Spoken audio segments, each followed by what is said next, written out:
Journal d'un paumé. Finalement, c'est l'histoire d'un mec qui essaye de changer de vie à 30 ans. Bonne écoute! Et nous voilà partis pour la troisième et dernière journée de tournage pour ce long métrage qui prend place en pleine Deuxième Guerre mondiale, à Paris, enfin en tout cas en ce qui concerne les scènes que j'ai faites. Alors c'est une nouvelle grosse journée qui m'attend, elle a commencé à 7h30 et elle s'est terminée à 21h. Et là, il y a encore plus de figurants que la veille. De mémoire, ils avaient annoté plus de 200 figurants pour la journée. Et contrairement au tournage de la veille, où il y avait plusieurs plateaux en ville, là, tout va se passer en grande partie sur un seul plateau. En fait, c'est devant l'hôtel de ville.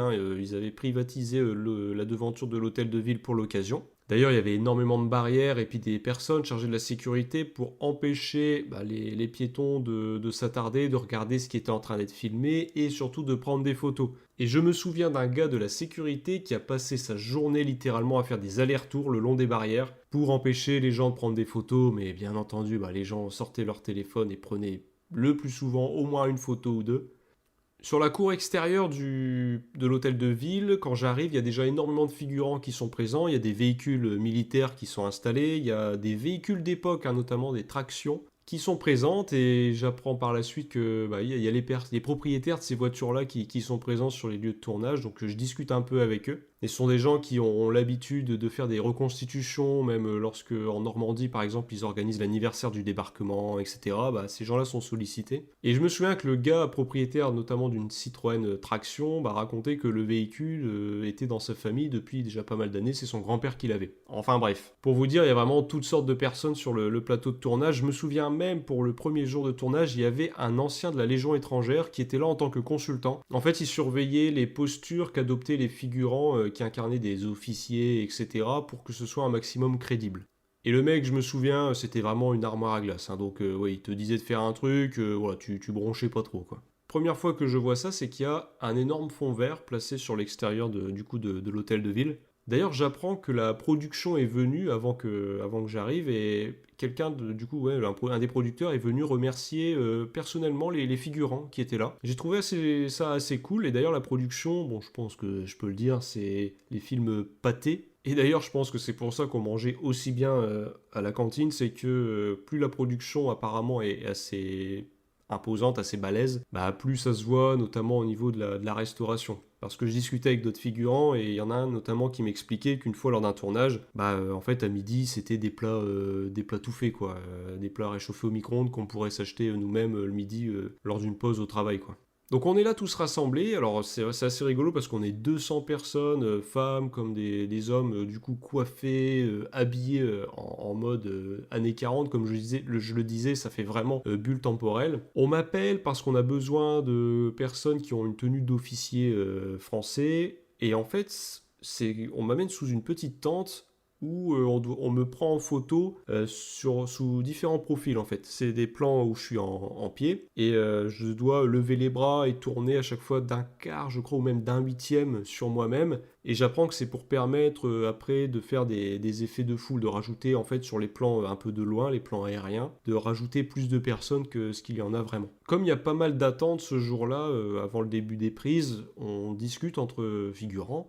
Et là, notamment, j'apprends que oui, selon les tournages, ça peut être très compliqué pour les figurants.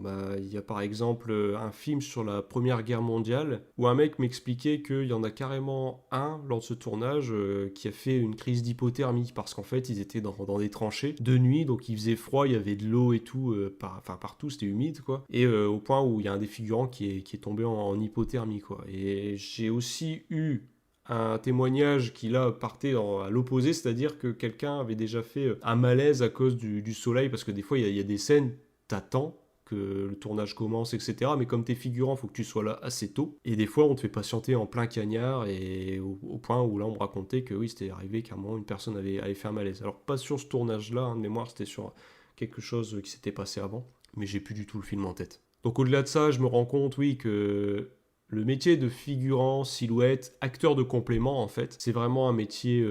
ça montre une facette de la précarité du métier de comédien. Parce qu'il y a des comédiens, en fait, je m'en suis rendu compte, sur toute leur carrière, ça va être essentiellement de la figuration, de la silhouette, voilà. Et c'est vrai que moi-même, je sais que je serais pas capable de faire, bah, là, comme certains que j'ai pu voir, hein, pendant 10 ans, même plus, faire que de la figuration. Parce que, ok, franchement, c'est enrichissant, c'est des expériences bonnes à prendre, et même là, encore aujourd'hui, tant qu'il y en a, je prends, mais à long terme, c'est vrai que je sens que ça peut être pesant, quoi. Parce que des fois, il y a un peu ce côté, alors surtout quand il y a beaucoup de figurants, à ce côté un peu, oui, bétail, quoi, hein. On est tous groupés, machin, et puis, bon, on sert pas à grand-chose si ce n'est à attendre. Et je suis pas sûr que c'est quelque chose que j'arriverai à supporter pendant, ouais, 10-20 ans, comme certains en ont le courage.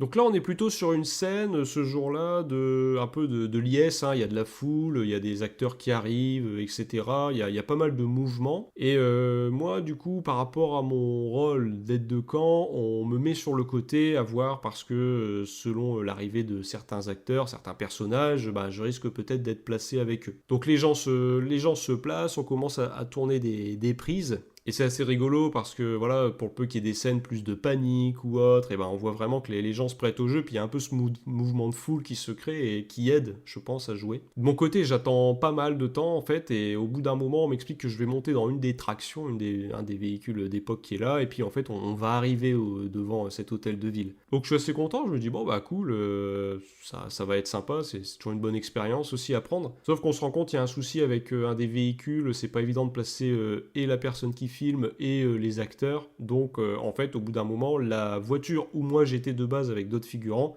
on nous fait sortir pour que ce soit les acteurs qui puissent l'utiliser. Donc comme il n'y a plus assez de véhicules, ou comme on se rend compte aussi que ce sera peut-être pas pratique qu'il y ait plusieurs véhicules, bah on me dit bah, d'attendre sur le côté. Donc en fait, sur cette journée, j'ai passé beaucoup de temps à observer et à ne pas forcément faire grand-chose.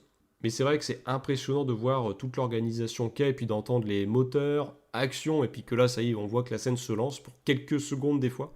Entre les pauses, je me souviens qu'il y a aussi certains figurants qui profitent en fait qu'il y ait des véhicules d'époque, qui soient en costume, etc., pour se prendre en photo, pour alimenter leur book en fait, hein, pour montrer qu'ils ont déjà fait tel ou tel tournage. Mais vraiment, il y en a beaucoup qui font ça. Tu vois que c'est quelque chose d'assez important pour eux d'immortaliser ça, quoi. Le soir venu, on refait la scène qu'on avait mise en scène, alors cette fois-ci c'est à l'intérieur de l'hôtel de ville, ce qu'on avait fait la veille au soir, mais qu'on n'avait pas eu le temps de tourner, bah là on la tourne. Et là pareil, je me dis, bon bah tiens, peut-être en tant qu'aide de camp, je vais être placé quelque part, ou j'en sais rien. Et il y a un des assistants réels qui du coup va se renseigner, et il me dit avant de partir, il fait, bon bah je vais demander si on a besoin de l'aide de camp, et si jamais t'es simple officier, bah on s'arrange pour te cacher. Je me suis dit, bon bah génial. Mais bon, ça fait partie du contrat, hein, ou du jeu, comme je le dis assez régulièrement. Et au final, on n'a pas eu besoin de l'aide de camp, donc je suis passé en simple officier et on m'a caché. Donc voilà, mais ça a été une scène assez sympa à tourner. Et d'ailleurs, c'est là où j'ai pu aussi voir le calme du réalisateur. C'est-à-dire, vraiment, pendant les 3 jours, c'est quelqu'un qui était vachement discret, quoi. Franchement, je sais pas, comme on peut des fois voir peut-être dans certains films ou dans des documentaires, j'en sais rien, ou des réalisateurs qui vont commencer à crier, ou c'est un peu le désordre. Non, là, c'était ordonné, et ça se faisait dans une bonne ambiance, enfin, c'était détendu, quoi. Et à un moment même, il y a un des acteurs qui continuait de jouer parce que il n'avait pas entendu le réalisateur crier, alors entre guillemets, parce que même moi, j'avais pas compris qu'il était en train de crier, là, pour dire stop, c'est bon, quoi. Donc cette journée de tournage se termine. Alors c'est vrai que au niveau du bilan, je me rends compte que bon, j'ai pas vraiment été aide de camp sur le tournage. Après, j'ai su qu'en fait, l'aide de camp, de base, il y a quelqu'un qui avait été pris pour être aide de camp, on lui avait donné 19 journées de tournage. Et finalement, je ne sais pas si c'est au niveau de la réalisation ou du script, j'en sais vraiment rien, mais en fait, ils ont décidé de découper ce rôle. Donc, je crois qu'on a été plusieurs à être sollicités pour être aide de camp sur les films. Et en fait, selon les jours de tournage qu'on avait, ben, plus ou moins, voilà, l'aide de camp réussissait à être plus silhouette, plus figurant, j'imagine. Enfin voilà. Donc un peu déçu de l'utilité que j'ai eue, parce que bon, clairement, il y a eu des moments où je sentais que si j'étais pas là, bon, c'était pareil. Ça a été quand même un prix payé, un prix émotionnel, parce que faut savoir que c'était assez intense, c'était la première expérience professionnelle que j'avais, et en plus, il y a eu toute cette période où je recevais des coups de fil pour me dire, bah tiens, on aimerait peut-être que tu passes sur tel truc, en fait. Bon, bah tiens, attends, on te tient au courant, bah ceci, cela. Et en fait, ça se passe sur quelques semaines, et c'est des semaines où on reste pas loin du téléphone, quoi, parce que on veut répondre dispo, parce que si jamais on n'arrive pas à nous contacter, on sait que derrière il y en a 10, si ce n'est plus, qui sont prêts à prendre la place. Donc il y a ce côté un peu émotionnel qui est engagé. Bon, le côté pécuniaires aussi, parce que voilà, faut se loger au niveau de Paris et tout, mais ça, à la limite, c'est moi qui l'ai choisi, c'est pas grave. J'en ai aussi tiré des leçons hein, sur le fait de, voilà, de savoir se rendre dispo sur le plateau de tournage, savoir accepter qu'on ne maîtrise pas tout et que bon, bah, des fois, il faudra s'adapter si on rentre plus tard que prévu. Tous des petits trucs comme ça. C'est vrai que le soir, à chaque fois je rentrais, j'étais HS, hein, c'était vraiment des très grosses journées. Mais j'étais content de savoir que le lendemain, bah, j'y retournais, etc. Franchement, ça montrait que le plaisir était présent, quoi. Donc c'était pas forcément de tout repos, mais je rentre de tout ça un peu en m'essuyant le visage et en me disant, bon allez, c'est quand qu'on y retourne. On se retrouve au prochain épisode pour la suite de ces aventures qui réservent encore des fois quelques petites péripéties. Allez, à bientôt. Journal d'un paumé, raconté par le paumé en question.